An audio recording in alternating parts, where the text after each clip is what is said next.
Hey, what's up, everybody? Greg Gray here with Outdoor Solutions Long Range Shooting Schools, and I'm going to bring you another Tactacam tip. But before I do, I'm actually going to offer you all an apology.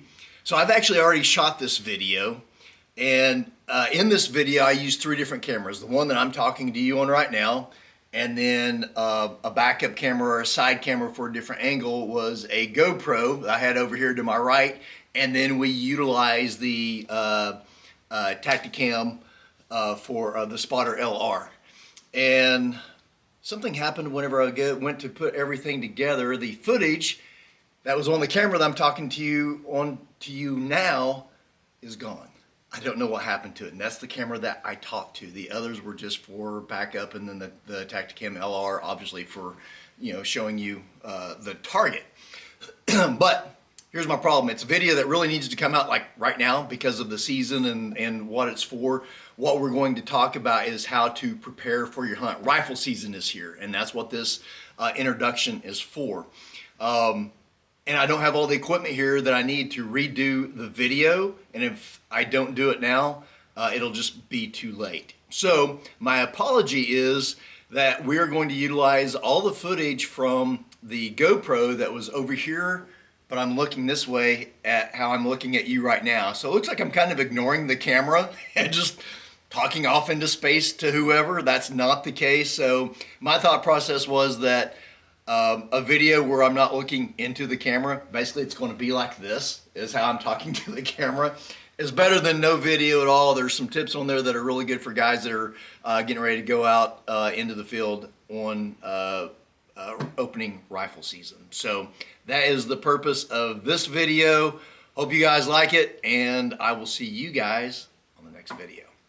It is mid to late October, actually to be specific, it's October 20th, and that means hunting season is in full swing. Archers have had their season, and now our season as rifle hunters is coming up.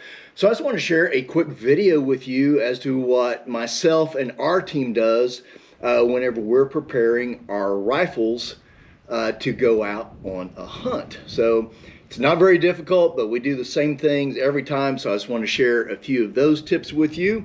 And we're going to start out with a little bit of maintenance. The first thing that all of us do before we go to the range to confirm our zero and make sure that we're good to go, we go ahead and give our rifles a good cleaning. Now, I would normally do this at the house in my gun room before I go to the range.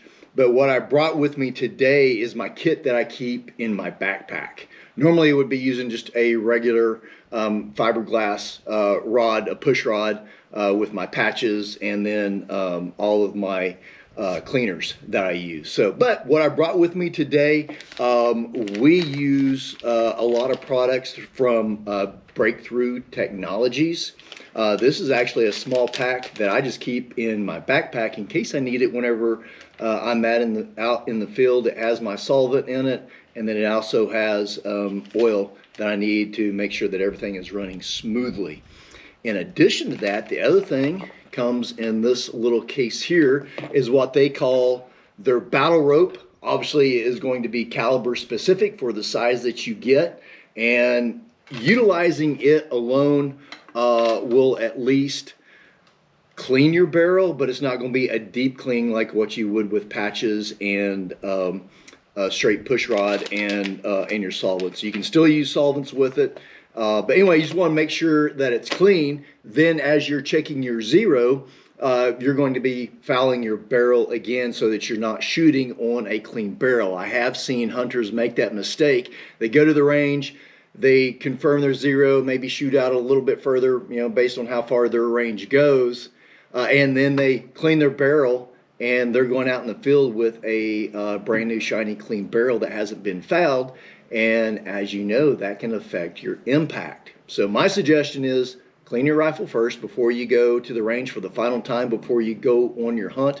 Then as you're confirming your zero and your ranges, you'll be fouling your barrel at the same time. So it will save you a step and possibly a heartache of a wounded animal or a miss. So next thing that we do, obviously we're going to confirm zero, But I'm gonna show you guys a few things that we do differently than just coming here. Obviously, I'm on a good solid bench. I'm at one of our Texas locations. I've got a 100-yard target set up. I will have the Tactacam LR set up so you can see where my impacts are, and then I'll show you a few things that we do a little bit different to make sure that we are prepared for the hunt. All right, so we are ready to go. I've got my firearm loaded. I don't have one in the chamber yet, getting ready to take care of that, but we've got the Spotter LR going. I'm able to connect on it through the Spotter LR app, and I can control everything from right here. I'm here at the range by myself. That's what makes the Spotter LR so cool, is that I can actually just spot myself. I'm able to see everything right here on the app. I can see the target, I can see my impacts, and I don't have to get up and down to be able to check and see where my impacts are. So back to what we do whenever we're getting ready for a hunt to make sure that our rifles are accurate and ready and good to go.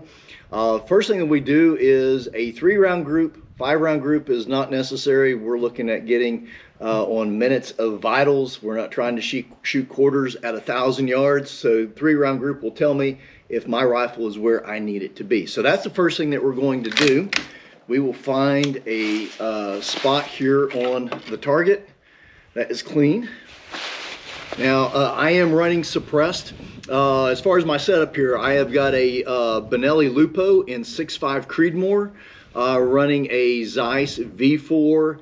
6-24 is what this one is. Mostly for hunting, I run the 4-16, or I run the S3 5-25, I believe is what is. That is their first focal plane.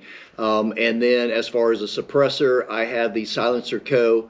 Harvester Evo on here. So I do not have ear protection in because I do have the suppressor on. Even so, when we're running our long range classes, I'm getting a little sidetracked here, but when we run our long range classes and we've got 7 students on the line at one time and all 7 guns are going, we do recommend that everybody wears hearing protection, even though we are running the suppressors. When it's just me, I'm good. So that's why I'm not wearing, got my glasses on. But anyway, let's get on target here. And I'm going to send 3 here on this left target, and let's pick, there's already 1 impact on center, so let's take the top right and just see if this gun is ready to go. There's one. Looks like I am 1 minute and 3/4 right. So on a first impact like that, obviously that was cold bore. I'm 1 minute and 3/4 right. That could be me, that could be the gun, or I mean the optic. Maybe I need to make an adjustment. I do not start adjusting on that first shot, because if it's me, I don't want to correct and then find out my second shot I did it right, and then I need to go back the other direction. So I confirm everything, and more than likely I will do, especially if I'm in the exact same spot, I will do the 3rd round and then make my adjustment from there. So let's do one more. That one is a minute right and a little bit low. So we're going to do one more here.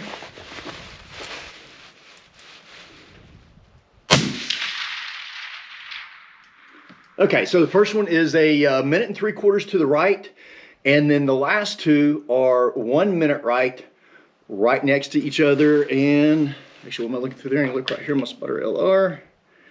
And it looks like, maybe half a minute low, not even really quite half a minute. So what I'm going to do, well, let's go ahead and make the adjustment right now. I need to go back to the left 1 minute. 1, 2, 3, 4. So this Zeiss V4 is in 1/4 minute clicks. So I just adjusted back to the left 1 minute. We are going to reload, and we'll do another, here I am. We'll do another round of 3 and see if the adjustments are good. Then I'll show you what we do after that, not necessarily right here on the bench. All right, so in that first 3 rounds, if the target through the Tactacam LR looked a little fuzzy, that's because it was out of focus. That is the disadvantage of getting older. I'm 57, and I didn't have these on when I checked it. I don't wear these very much unless I'm reading or working on the computer. and I didn't have them with me. So I had to go grab them and realize that that was a little bit out of focus. So hopefully that looks better to you. And we're going to get this second round of 3 and see if that adjustment that I made back to the left is doing us a little bit better. So here we go with another 3.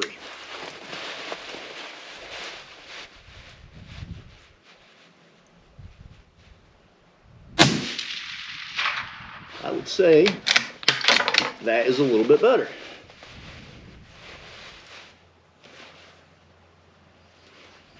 All right, so there's one hole in there. I'm doing all this by myself, so that first round, I didn't hit record on the Tactacam. So just trust me, that was already there.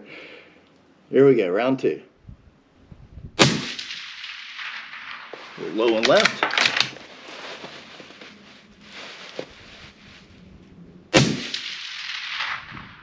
Right back on the first one. So I am just a little bit low. That second one I did pull a little bit.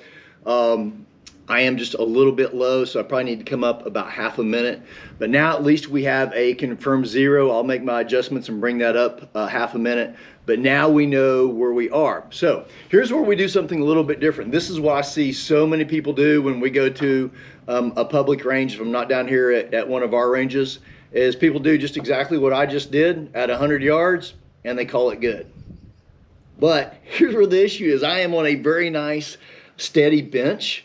This isn't going out in the woods with you. So unless you are hunting from a ground blind and you've got a bench in there, or you're up in a tree and you've got a blind there, if you're going out west, you're not going to have a bench with you. You're either going to be going prone, you're going to be using some deadfall, or you're going to be using some shooting sticks.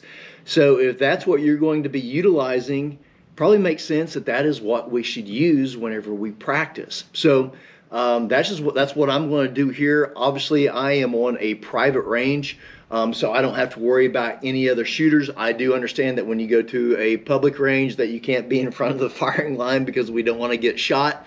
But if there is any way possible, even if it's only at 100 yards, for you to utilize some other shooting positions. So I'm going to reset here. I'll show you a couple of things that I do, and we'll try the groups again, see how we do, and we'll call it good. I'll be right back. All right, so this other part that I was talking about is don't just shoot from the bench. If you have any opportunity at all to get off of the bench and actually practice like you're going to hunt, you're going to be so much better off because you're going to know what your limitations are. Right now, we're only shooting at 100 yards, but shooting from a position that you're going to utilize on your hunt is going to tell you what your limitations are. So right now, I'm just at 100 yards, and we're basically just going to rinse and repeat of what I did from the bench and see if my group is the same, if it's bigger or smaller. Technically, it probably should open up a little bit because I'm not near as steady. This position that I'm utilizing, and any of the positions apply, we're just going to use this one because this is the one I use probably more than anything else when I'm out in the field, especially whenever I'm hunting out west. A lot of guys love to go prone. I will. It is probably the most steady because you're the lowest to the ground and you've got more points of contact, but it's just not comfortable for me. I've got knee issues, I got back issues, I got neck issues, I got a lot of issues. So anyway, this is just the one I utilize. I'm comfortable with it. I practice with it a lot, and that's what you should do as well. So whatever position it is that you think you're going to encounter whenever you're out on that hunt, that's what you should be practicing. So let's do the same thing here. Obviously, I'm set up on a death grip. I've got the Tactacam rolling again. And one other quick tip, you guys, I have a video specifically to this.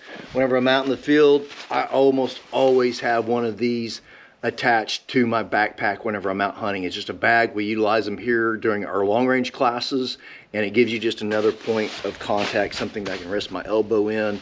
I could actually literally put the butt of the gun on it. So there's a lot of different options. For this one, I'm going to do something a little bit different. Maybe you don't have one of those bags yet. You can find them on FromFieldToTable.com under our store. But almost everybody, whenever you're hunting, you've got your backpack with you, right? So that's what we will use for this one.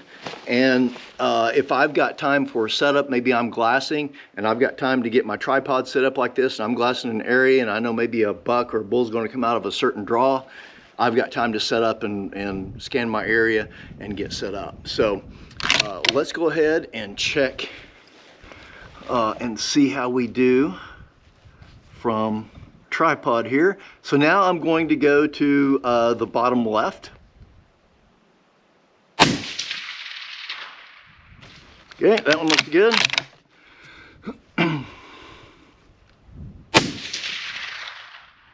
That one looks even better. And here's the last one.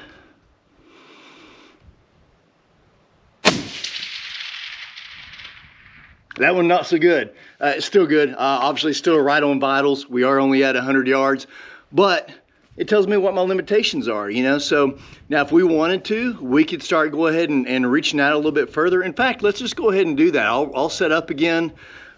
Typically out west, I'm definitely do not shoot beyond 500 yards. I have, but typically I wouldn't. So we can go on out to, let's just go to 300 yards here, and we'll see what it looks like real quick. And just give us a better idea of what our limitations are whenever we're doing this. Plus, it's just fun to be able to shoot out to further distances. All right, stand by. All right, we are back, and we are set up on 300 yards, and we're just going to utilize the exact same thing. Going to use the Bog Death Grip here. Got my backpack, and we're going to see if we can hit that 300 yard steel. So I am shooting at target number 5. You can tell those have been shot up a lot. We just had a field the table event that just left, and we haven't repainted the targets yet. So let's see how we do. Boom! See if we can get 3 for 3 here.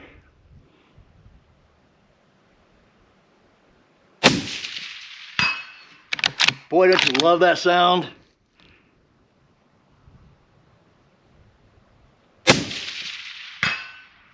Woo!